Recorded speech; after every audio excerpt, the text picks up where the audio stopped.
The early morning mist, thick and pearlescent, clung to the Zambezi, blurring the lines between water and sky.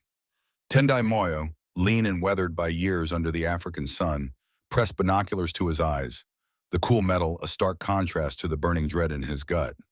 The familiar roar of the river was undercut by a new, more desperate sound, a splash, a grunt, a struggle. Through the shifting veil, a horrifying sight materialized. Kiongozi, a magnificent young male lion, usually the picture of leonine grace, was caught in the river's brutal embrace. The Zambezi, swollen and muddy from recent rains, pulled at him with merciless strength, dragging him towards the distant, churning rapids. Tendai felt a cold knot tighten in his stomach. His lips moved, barely a whisper against the rising wind. Protocol, Tendai, protocol. His voice cracked, betraying the fierce internal struggle raging within him. Every fiber of his being, every year of his ranger training, screamed one immutable truth. Observe. Do not interfere. On the far bank, the rest of Kiongozi's pride stood in mournful silence. Tendai could make out Nala, the scarred matriarch, her head bowed, and the massive Zola, usually a pillar of strength, now reduced to a helpless spectator. Their usual territorial roars were replaced by low, sorrowful rumbles that vibrated through the mist, a collective moan of grief and frustration. They watched, just like Tendai, as their family member was pulled towards certain doom. But then, Kiongozi turned. His head, usually held high in defiance, was low to the water, his golden mane plastered to his muscular neck. His eyes, the color of burning gold, met Tendai's across the churning expanse. It wasn't just fear or pain Tendai saw. It was a desperate, pleading intelligence, a silent communication that tore through Tendai's rigid training, shattering his resolve. In that impossible moment, the lion's gaze held a preternatural trust, an unspoken plea that defied all scientific understanding of predator and prey. Those eyes, they chose me, Tendai breathed, the words forming an unbreakable vow in his mind. The protocol, be damned.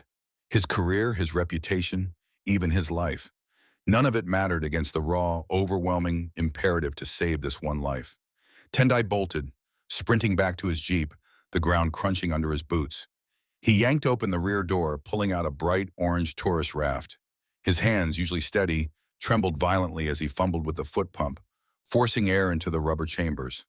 The distant rumbles from the Pride on the opposite bank grew louder, a sound of anticipation, not threat, as if they, too, understood his desperate intention. With the raft barely inflated, Tendai dragged it to the water's edge. "Easy now, big fella," he murmured, his voice a strained whisper against the current's roar, more for himself than the distant lion. He pushed off into the furious current, the raft spinning precariously in the eddy. His gaze, however, remained locked on Kiongozi, a fixed point in the chaos. As he drew nearer, close enough for the water spray to sting his face, he saw it. Wrapped tightly around Kyangosi's hind leg, cutting deep into his flesh, was a dark, synthetic netting. It wasn't a tangle of discarded fishing line or a natural vine. This was different. Unusually thick, unnaturally taut, and woven with a dense, almost metallic sheen, it looked sinister, deliberate. It was no accident. This was a trap, manufactured with a strength that hinted at a specific, malevolent purpose, far beyond casual poaching. A chill, colder than the river water, snaked up Tendai's spine. The raft bumped against Kiongozi's side. The young lion, still struggling against the current, did not thrash or roar. His burning gold eyes, still fixed on Tendai, showed no fear, only a profound, almost ethereal stillness. He allowed the contact, holding his position as Tendai, knife in hand, leaned over the raft, reaching for the snare. The netting resisted, its strands unyielding as Tendai sawed at them. Just a little more. There, he grunted, muscles straining. With a final desperate slice, the last tough strand snapped. Kiongozi, released from his invisible bonds, surged with a raw, primal strength. Man and lion, now allies against the relentless Zambezi, fought the current side by side. Tendai paddling furiously, Kiongozi kicking with renewed vigor towards a small, sandy sandbar downstream. Finally, Kiongozi hauled himself onto the bank, water streaming off his magnificent golden coat, gasping for breath.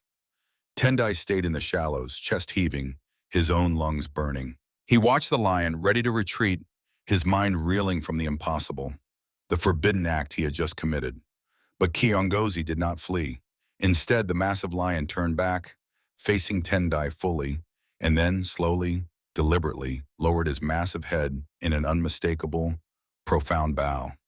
From the far bank, as if in response to this impossible moment, the pride erupted. Nala, Zola, and the others roared in unison, a sound that rolled across the water like a deep, resonant hymn, echoing the extraordinary, unspoken pact forged between man and beast. Tendai stood in the shallow water, soaked and shivering, his breath still ragged from the struggle. His gaze was fixed on Kiongozi, who had just lowered his massive head in a gesture that defied everything Tendai knew about the wild, about lions, about reality itself. Impossible. Yet it happened, he whispered, the words barely audible over the river's murmur.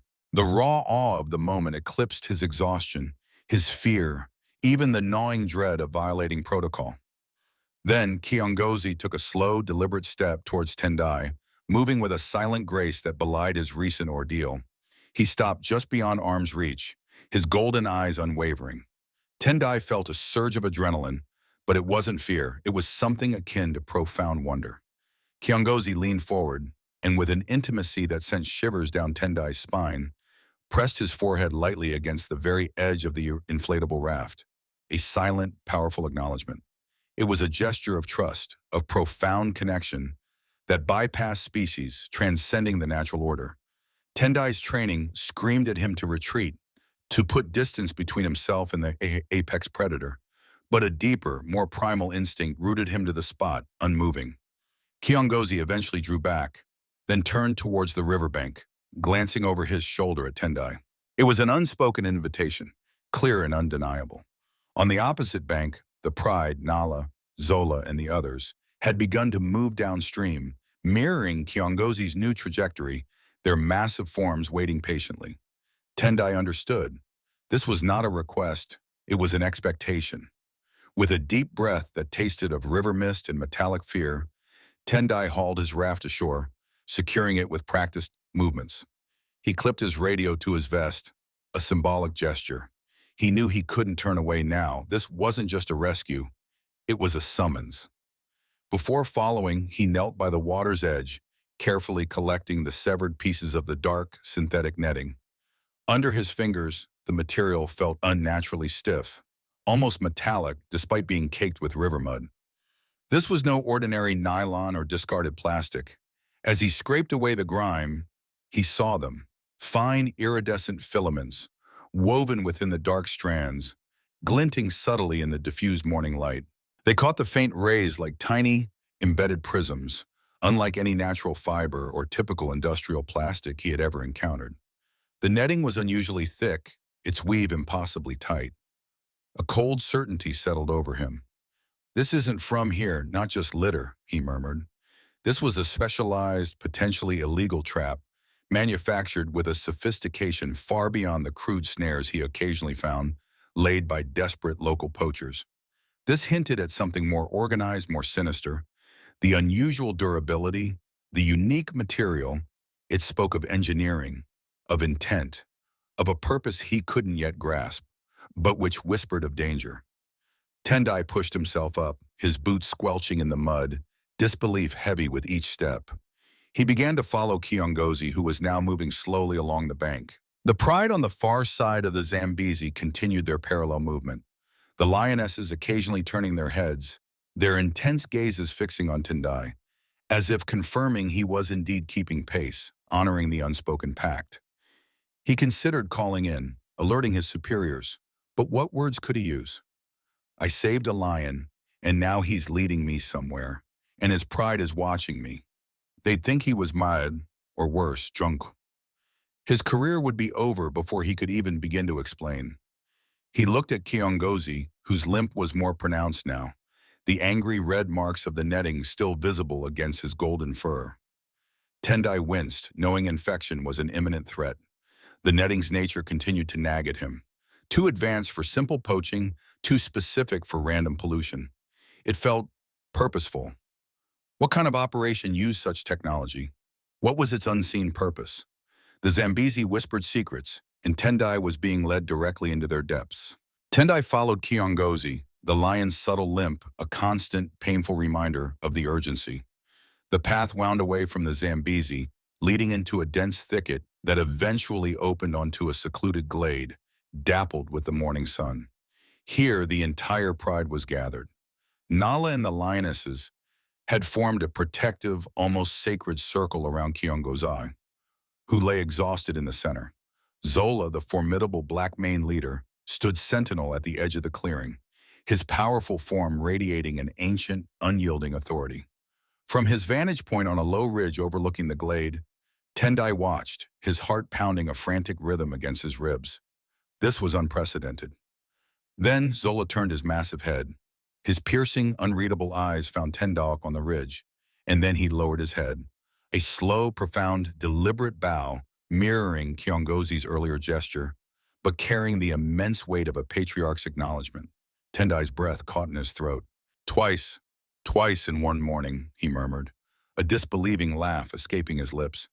Instinctively, he bowed back, a human acknowledging an animal in a way no ranger ever would. His rational mind screamed, "Body language? Misinterpretation? You're projecting." But his gut knew. This was not misinterpretation. This was communication, clear as any spoken word. Nala, the matriarch, rose then, her scarred face a testament to a life lived fiercely. She padded with quiet grace toward the ridge, her gaze steady, assessing, utterly devoid of aggression. She stopped a few feet from Tendai, her amber eyes locking with his. Then, she released a single soft chuff, a sound usually reserved for greeting cubs or close pride members, unmistakably meant for him. It was a language of kin, an extension of the bond Kiongozi had forged. It was an invitation. At that moment, his radio crackled, sharp and intrusive. "Thompson, report! Delta 7, do you copy?" Tendai hesitated, his thumb hovering over the transmit button. This was his chance to call for backup, to report the impossible, to get medical aid for Kiongozi. But the unspoken trust of the pride held him captive. He couldn't betray it. Taking a deep, resolute breath, Tendai transmitted, his voice steady despite the tremor in his hand. "Lion survived. No further threat. We'll update later." Then with a decisive click, he cut the communication, severing himself from the protocol, from his world, for this singular, impossible moment. He looked at Kiongozi again. The wound on his hind leg, where the netting had been, was now alarmingly inflamed, angry red against his golden fur. Distinct, almost circular burn marks were visible around the raw edges, hinting at something more than just abrasion. "Infection will kill him," Tendai whispered, the reality stark and urgent. Nala turned then, descending back into the glade, her movement an unspoken command, leaving the decision entirely to Tendai. He clutched his field kit, the weight of it suddenly monumental. This was a leap of faith into uncharted territory, a decision that could cost him everything. But the alternative, to abandon Kiongozi, was unthinkable. "He will die without help," he reaffirmed. As he prepared himself, the memory of the netting resurfaced with chilling clarity. Beyond its unnatural stiffness and the iridescent filaments, he remembered a faint, acrid chemical smell clinging to the material, subtle but distinct. That smell, combined with the visible burn marks on Kiongozi's skin, clicked into place with terrifying precision. This wasn't just a physical trap. It was coated or infused with something, a bioagent perhaps, designed to incapacitate or inflict more severe damage. This wasn't local poachers. This hinted at nefarious corporate or governmental bioresearch, a dark, technologically advanced operation. Below, the pride shifted, their massive bodies parting, opening a narrow, undeniable path directly to Kiongozi. It was a clear, silent invitation. Tendai took a final, fortifying breath. He stepped off the ridge, his boots finding purchase on the sloping earth.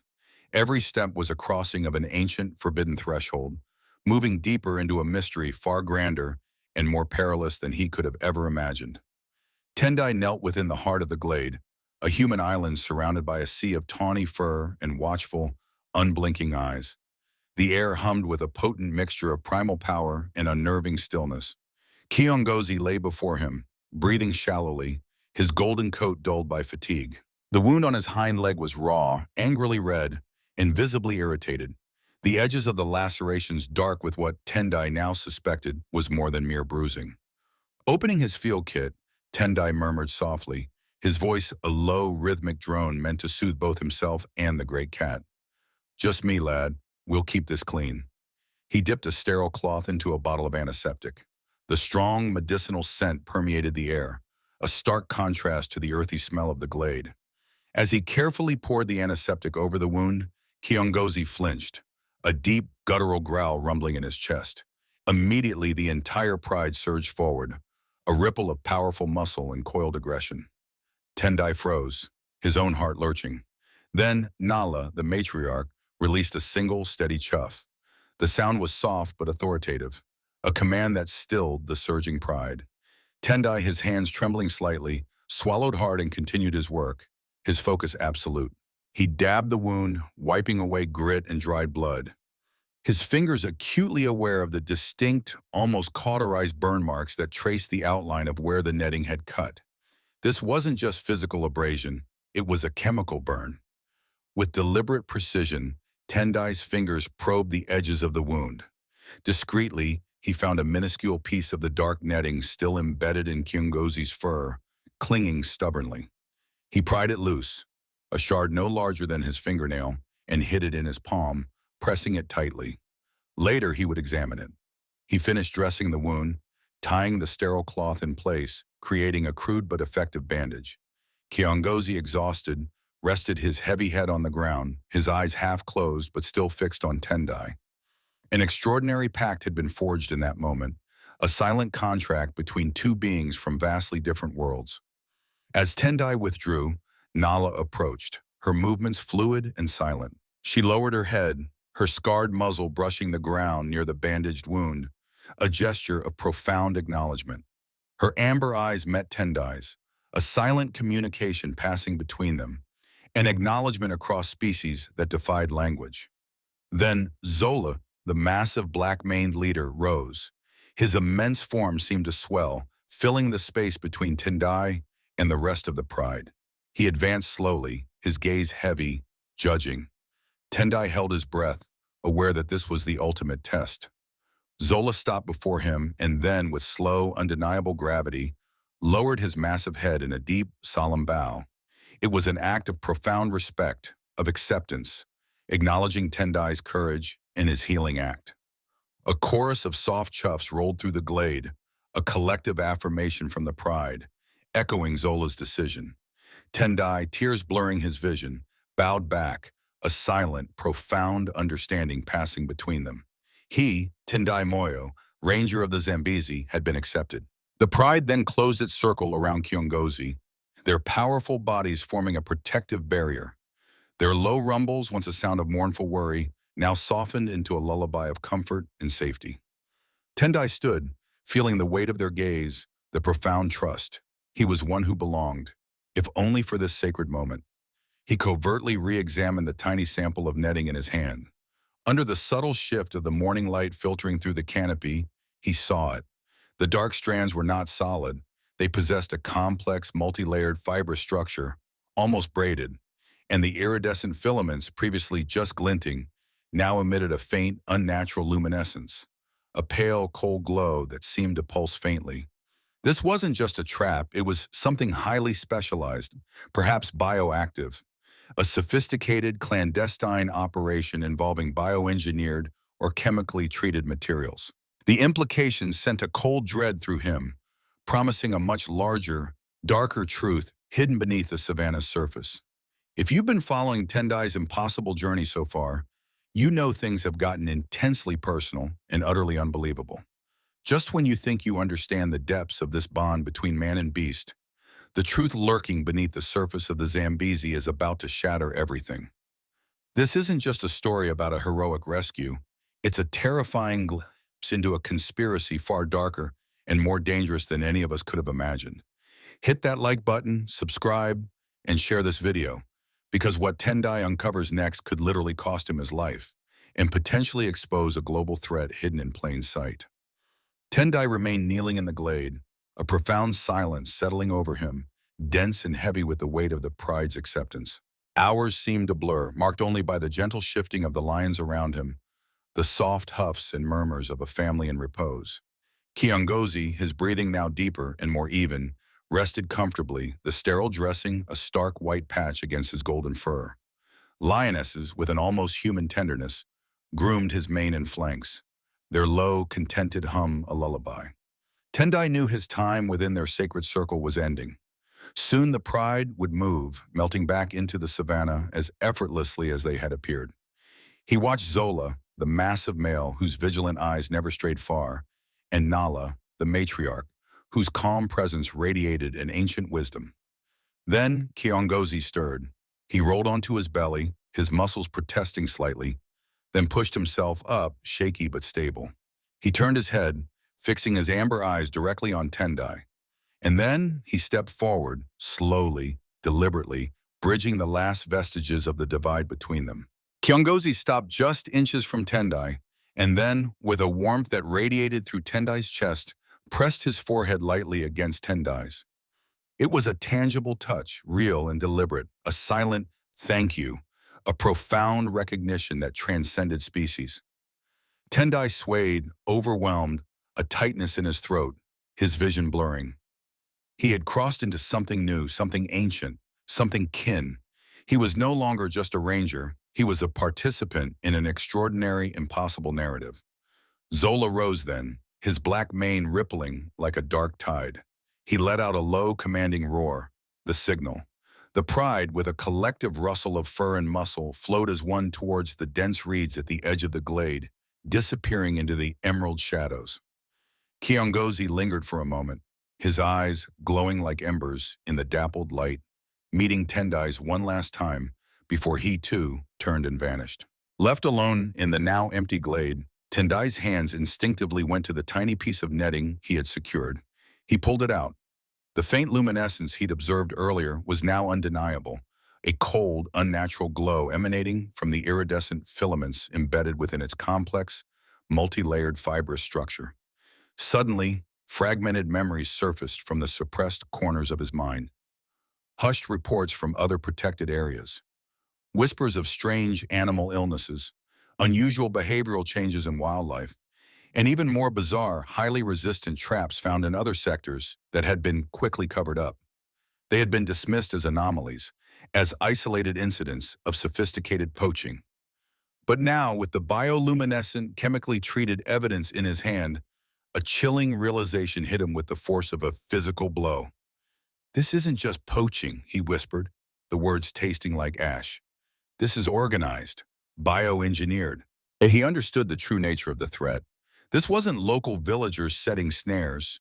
This was a sophisticated human operation, possibly corporate, perhaps even governmental, deploying bioengineered traps or chemically laced snares. For what purpose? Genetic harvesting? Biological warfare research?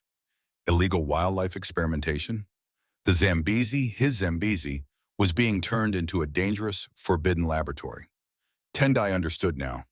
The lions weren't just showing gratitude. They had been leading him, communicating the unseen danger, using their profound intelligence to guide him to the truth. They had revealed a conspiracy far grander and more terrifying than he could have ever conceived.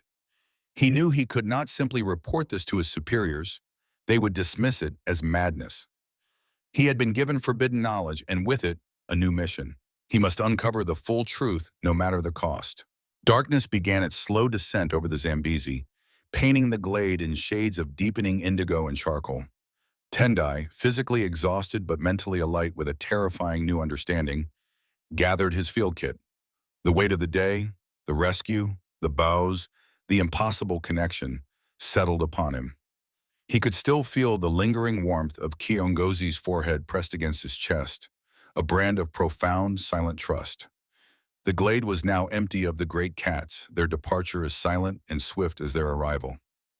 Yet Tendai felt their presence still, a silent force urging him onward, a collective consciousness affirming the shared secret. He knew with an unshakable certainty that he could never truly tell this story to his superiors. It defied all rational explanation, shattered every protocol, and would instantly brand him as delusional. Instead of returning directly to his jeep, Tendai turned off the familiar trail, veering deeper into the bush. It was a deviation born of pure instinct, a hunch, and the undeniable, unspoken plea of the lions. The dense foliage closed around him, the chirping of crickets growing louder as daylight receded. He moved cautiously, his senses heightened, the tiny bioluminescent piece of netting still clutched in his hand, a beacon of dark knowledge. Then, through a thicket of thorn bushes, he stumbled upon a clearing. What lay within was not the familiar, rough-and-ready hideout of local poachers. This was something else entirely, an abandoned makeshift camp, yet meticulously laid out.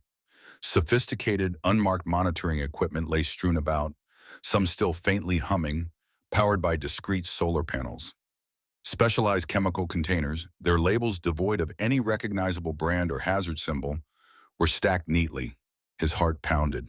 And there, draped over a fallen log, were rolls of the exact same bioluminescent netting, untouched and pristine, its insidious glow barely visible in the fading light. This wasn't just a trap. This was a factory, a testing ground. A cryptic, unidentifiable logo was stenciled on the equipment and chemical drums. A stark, geometric design, utterly devoid of any government or known corporate insignia. It was a ghost, an anonymous mark of a powerful, hidden human force operating in the shadows of the protected area. This isn't just a trap.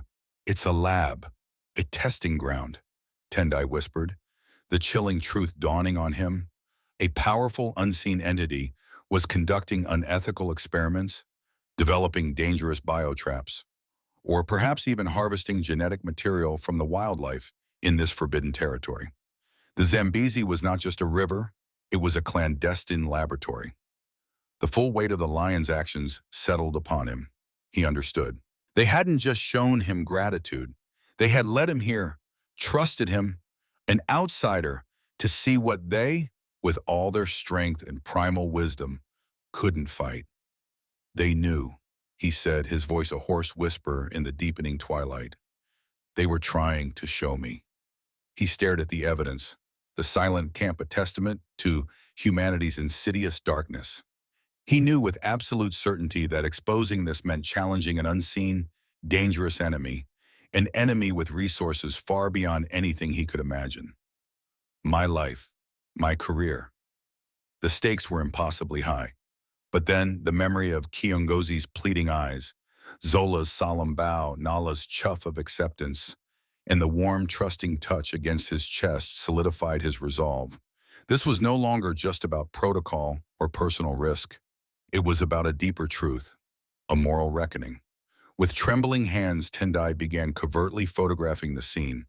Every angle, every piece of equipment, every roll of glowing netting. He meticulously documented the cryptic logos, gathering irrefutable proof. His final confrontation was not with lions, but with the shocking reality of human darkness. He was just one man, a ranger who had dared to listen to the silent pleas of the wild. And now he had to decide if he would fight for it, against humanity's hidden shadows, even if it meant becoming an unlikely, silent warrior for a truth too dangerous to tell. Tendai stood alone in the encroaching darkness, the chill of the Zambezi night seeping into his bones. But it was the cold dread of human depravity that truly bit deep. The lingering touch of Kiongozi's forehead against his chest, the memory of those pleading golden eyes that had pierced through protocol and reason, was now a burning brand on his soul. It was in that impossible moment, when a drowning lion looked into a ranger's eyes and trusted, that Tendai's world had irrevocably shifted.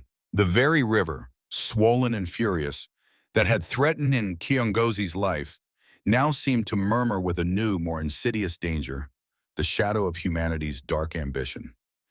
He clutched the evidence, the glowing shard of bioactive netting, the photographs of the clandestine camp, the cryptic, unidentifiable logos. This wasn't just poaching, it was a deep, sophisticated conspiracy, a powerful, anonymous force weaponizing the wild. He had stumbled into a forbidden laboratory, a secret worth killing to bury. The lions, with their ancient wisdom and profound intelligence, had led him here, trusted him to bear witness. Tendai, once a silent guardian of the wild, now knew he must become an active warrior against its hidden enemies, against the very shadows of humanity that threatened to consume it all. His fight was just beginning.